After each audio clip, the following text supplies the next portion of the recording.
Yes, hello, welcome back everybody. So we will continue this seminar with our guest from Stockholm. This is Marcia Cavalcante Schuback, Professor of Philosophy at Södertörn University in Stockholm. Professor Cavalcante Schuback will give us a lecture on the topic Emergences, the concept of art today as experience of the unformed. So let's welcome Marcia, and thank you. Thank you very much for the welcome, for inviting me, and very especially I was very happy to see, even if virtually, Marta.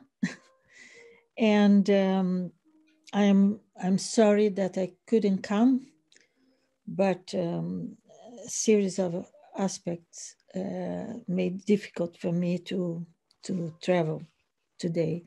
And I'm very sorry to miss the exhibition. I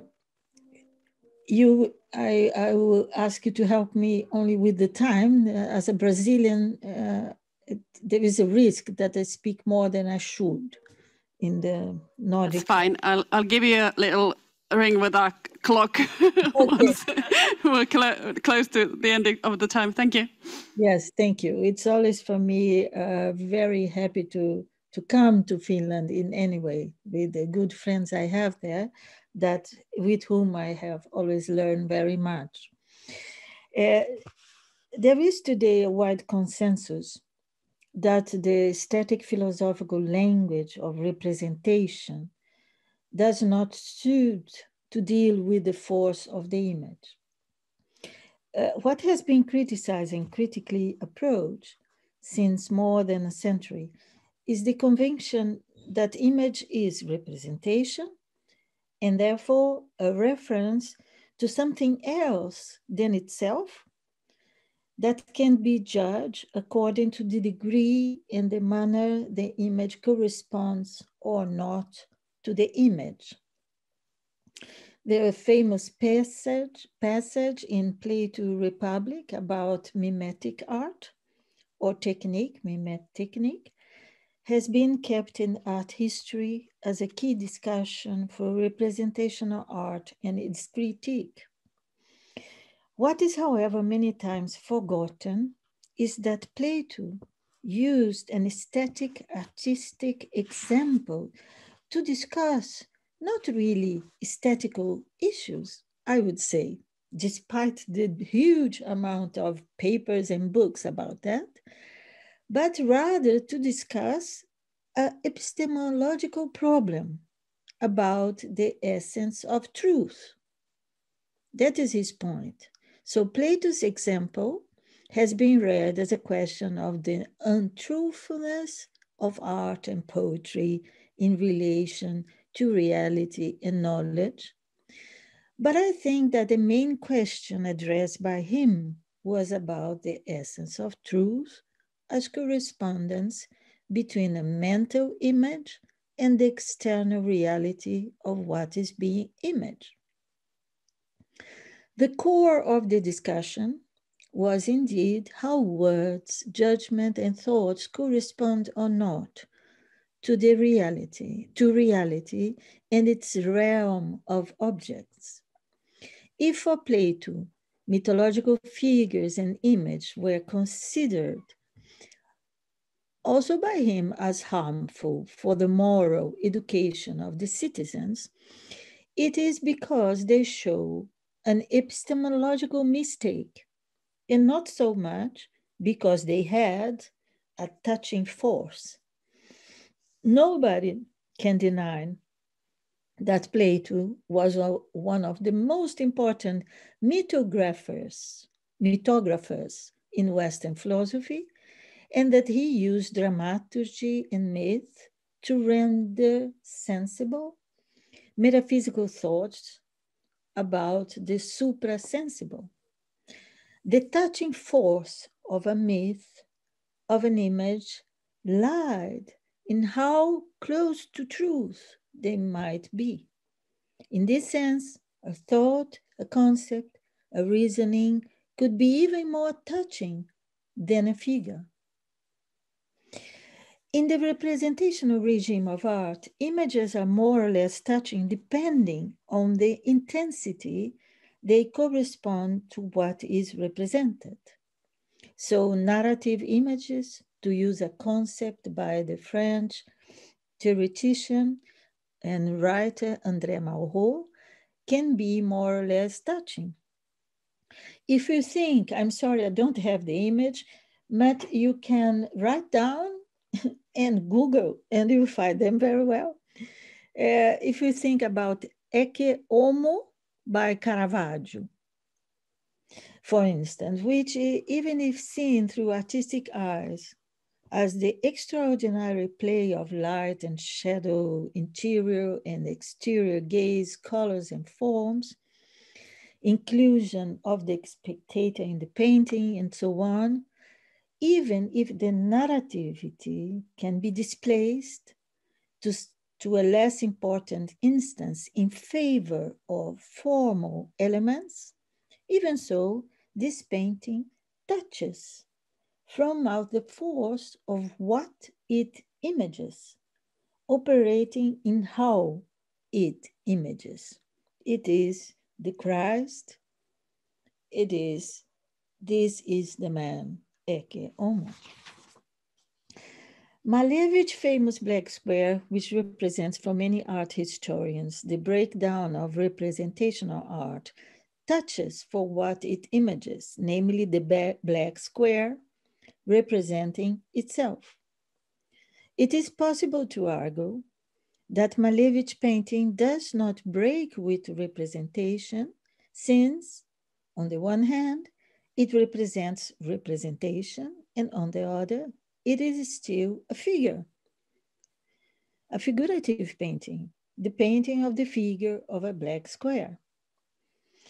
Indeed, both the Christ and the square are figures, and they are both narratives, one about representational art, the other against representational art.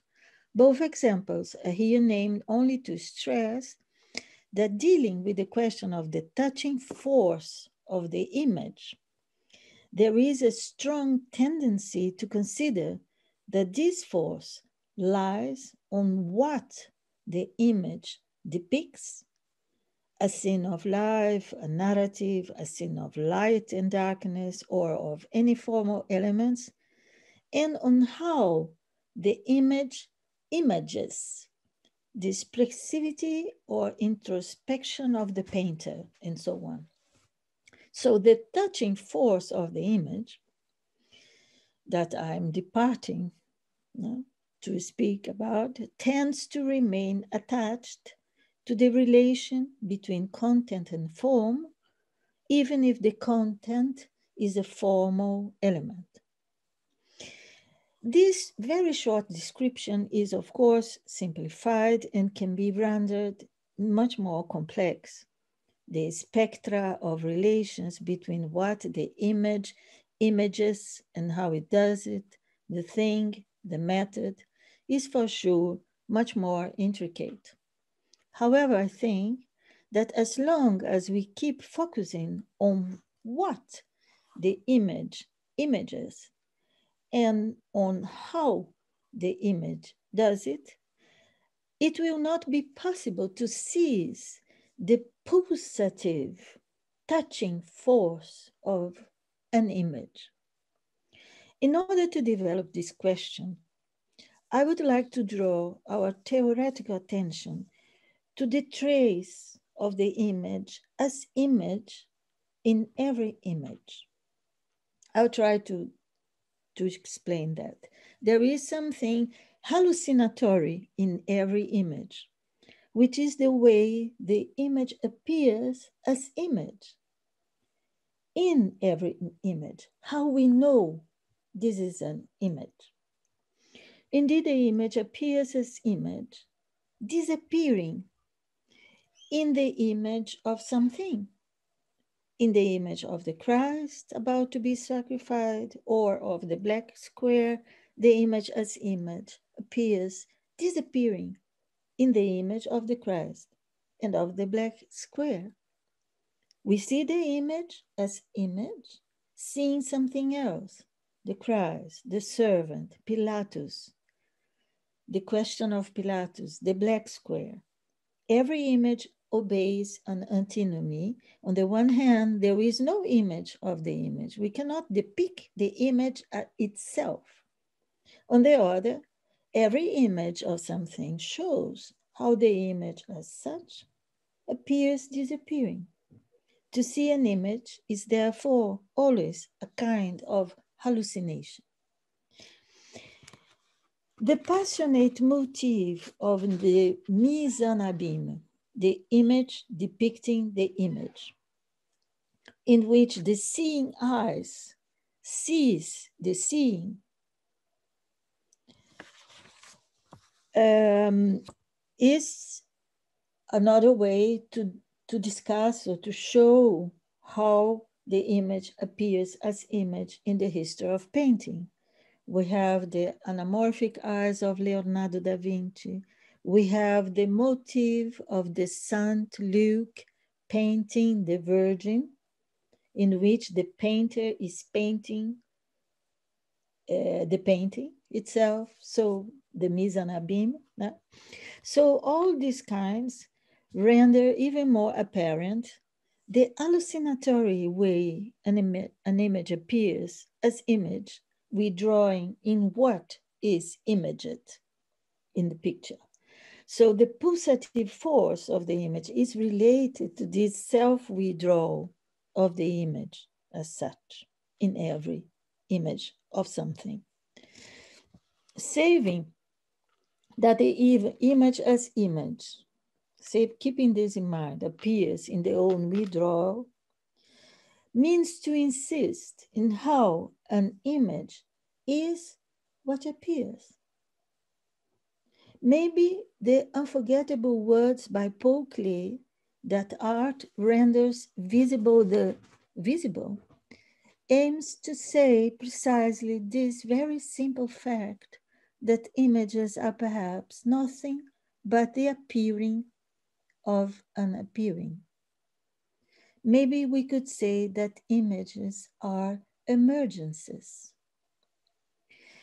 This is how the French poet, painter, drawer, writer called Henri Michaud treated the pulsative force of the image in a very beautiful book published 1972 with the title Emergences et Resurgences, Emergences and Resurgences. This book is a book on the pulsative force of the image experienced as the touching force of nothing in everything. As well known, Michaud is a poet obsessed in liberating himself, in liberating poetry from the word. So when Professor Marta was speaking in the morning about different paradigms, one putting art as word or language or art against language, it's interesting to see how a poet aims to liberate poetry from the word. Michaud was a traveler in many senses. He traveled around the world, Asia, South America, Brazil, and so on. He traveled with drugs. His meeting with Chinese ideograms.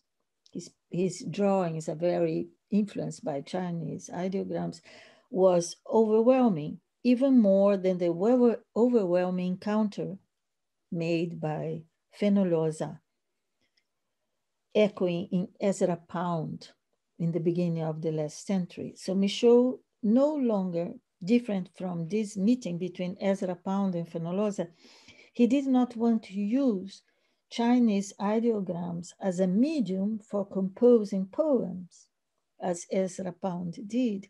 He wanted to leave words behind and write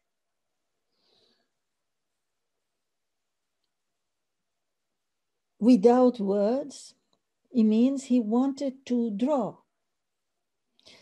He wanted to be drawn by the drawing. In his book, to the question, why not try to write? In this book, Emergences, there is a question, why not try to write?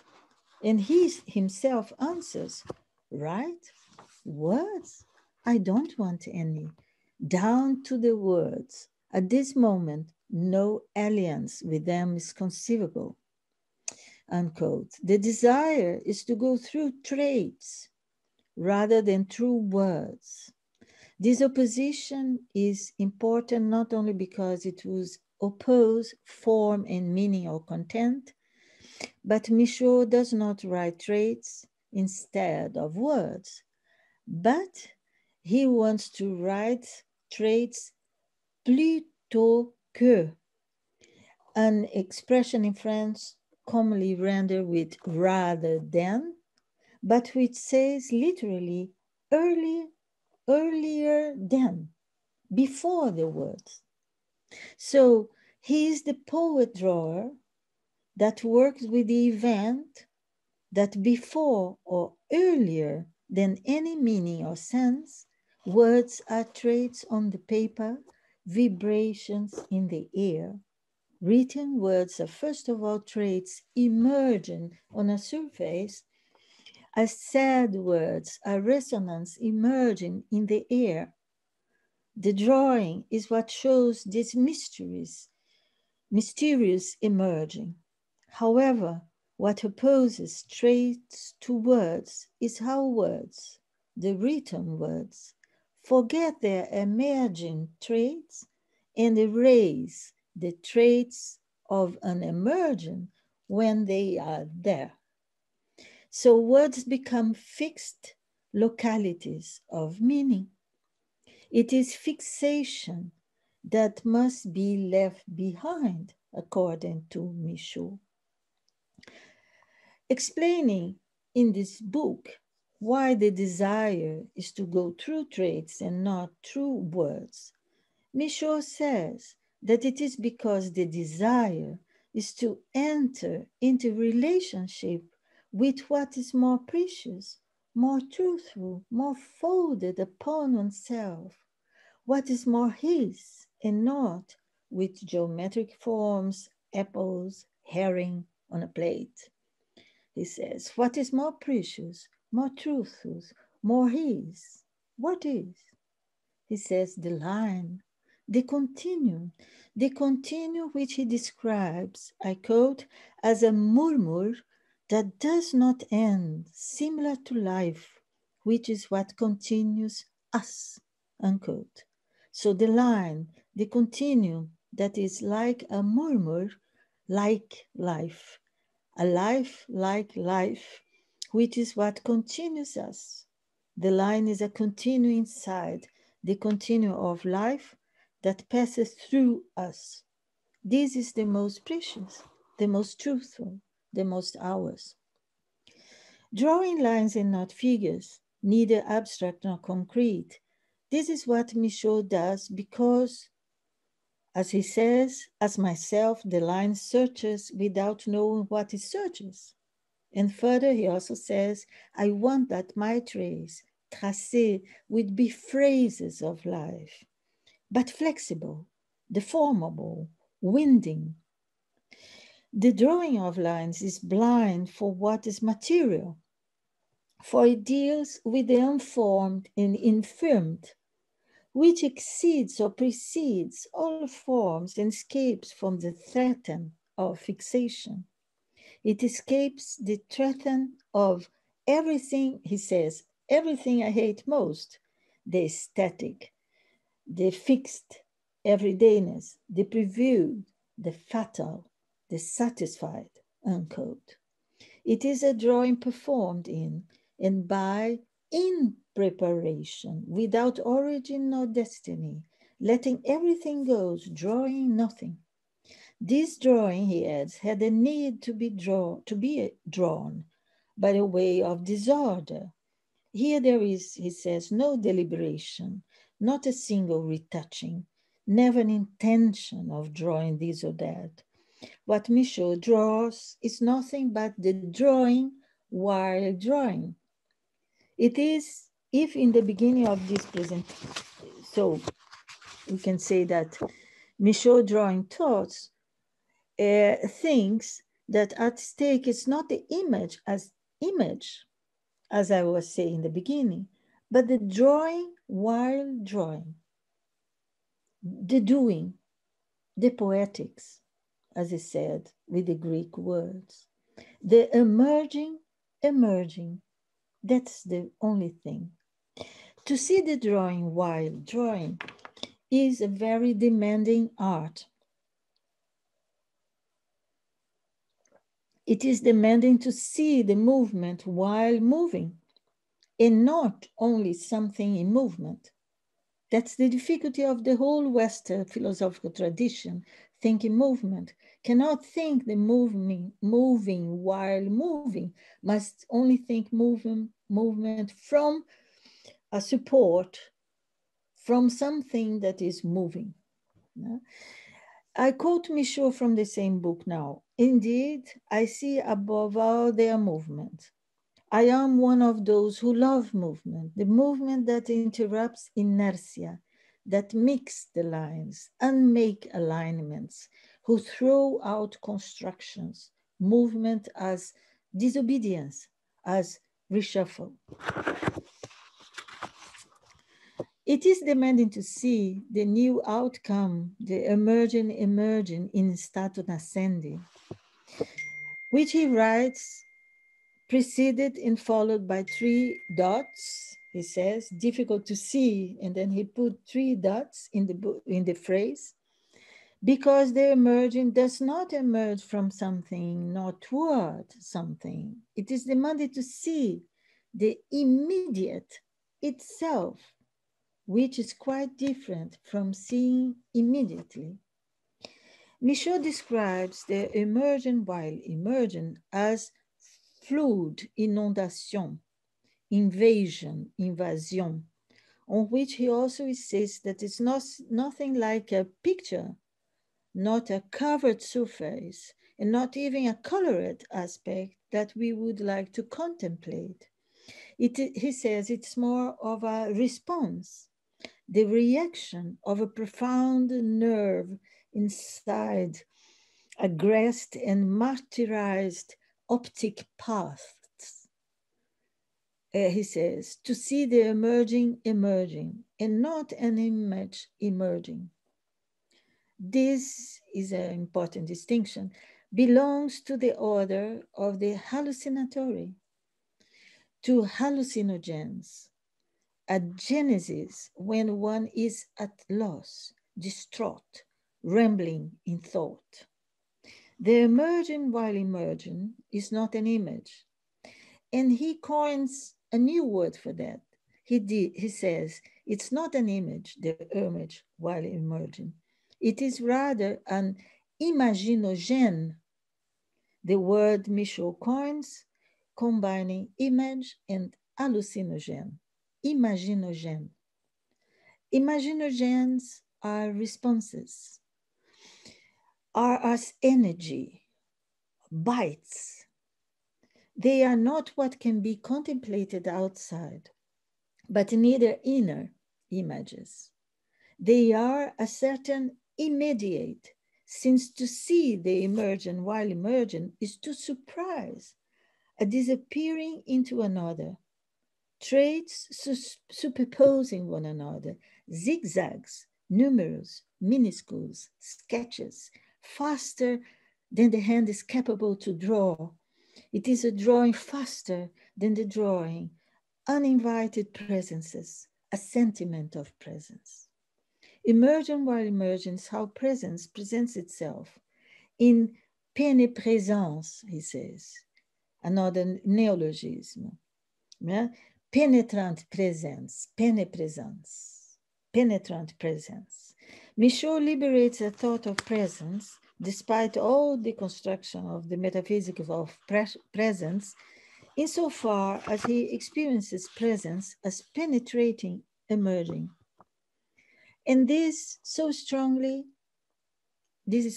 that he even confesses that the impression of emerging penepresence is much stronger than those of hallucinations, since they are more ambient, more involving. Many readers and commentators have described Michaud's work process as autography or psychography. He describes in a passage that what he does is graphic translation of the vibratory he experiences. A graphic translator who is at once victim and subject, observer and voyeur. In his description of the pulsative, he cannot really speak about the pulsative force of the image, since the emerging in the drawing of lines is neither an image nor its pulsative force. Maybe we should do as Michaud and coin another word and call them pulsimages, only for the sake of underlying that here it cannot be a difference between the pulsative force and the image. The emerging is neither image nor not image. It is pulsimagy, pénépresence, imaginogène. Michaud describes his psychedelics, cinetic, vibrant drawings in continuous broth, all expression by him as action of the impossible, insofar as they render place placeless, matter without matter, space without limitations, emergent while emergent, a flux, like, as he says, cosmic particles piercing earth without stopping or even slowing down, unquote. Drawing the drawing, one sees emerging. It could be said that one sees nothingness touching everything. Nothing to search, nothing to move in direction to, nothing to make does. To make does, everything is to unmake. Everything to défaire. Thus everything in life hangs upon a nothing. It needed only a nothing for emerging to emerge. Nothing is said in the text with the word rien, even embedded in the word orient, a nothing, a rien that orients without any orientation the drawing of the drawing. Michaud develops a kind of penipresential aesthetics, a penipresential sensibility which differs radically from any transcendental aesthetics, since here at stake is the special sensibility for the unformed, and not, as since Kant, a sensibility or intuition a priori for the form. It is the sensibility that arises not from seeing colors and being illuminated by colors, but when colors enter in someone to the point they hurt. It is the sensibility that arises through continuous brisements, breakings, through which places lose their places, through which place itself become placeless. When time loses gravity and density, brusque salts or hands, traits drawing traits, piercing of suddenness, moving lines of all kinds at the same time, one into the other to the one. Sometimes heads ahead, the ahead of heads, and the creation of environments pervaded by explosions, sinusoidal movements, painting of who one is being, and not of what one sees. What is being painted is how one is being, and not what one sees, have seen, or could see. In this sense, what many would call drawings of disaggregation are indeed a reaggregation in essential indetermination. We could recall here a fragment by the French poet Paul Valéry that says that life is transformation into incompleteness. Michaud's desire is not to express. He says emphatically that thanks to drawing, he did not want to express himself, but to imprint the world in himself. He wanted the world to be tattooed in himself. He does not say tattoo, only imprint, but in which sense the world? He speaks of the world reduced to its maximal. He clearly dismisses the idea of world as what is reduced to intelligibility, hence no reduction of the world to an intelligible order system. Heavy, dense, embarrassing is in fact the world, he says. What the drawings of drawing imprint in the drawer is the emerging. The heavy, dense, and embarrassing emerging while emerging. It is the trans-reality of the world.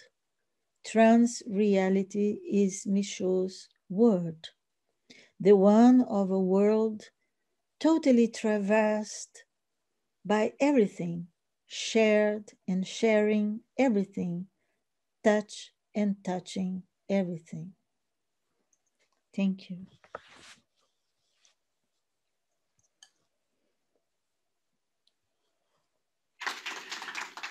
Thank you, Professor, for an enchanting and inspiring and even poetic lecture. Wonderful. I'm sure everybody have many thoughts and ideas now, and we have a little time for some questions for the professor right now, and then we'll have lunch break. Tiina-Liisa will tell us about lunch arrangements in a minute. But first, are there anyone? Yes, please. Just press. Okay, thank you, Marcia, for your very, very beautiful talk. I enjoyed it really much.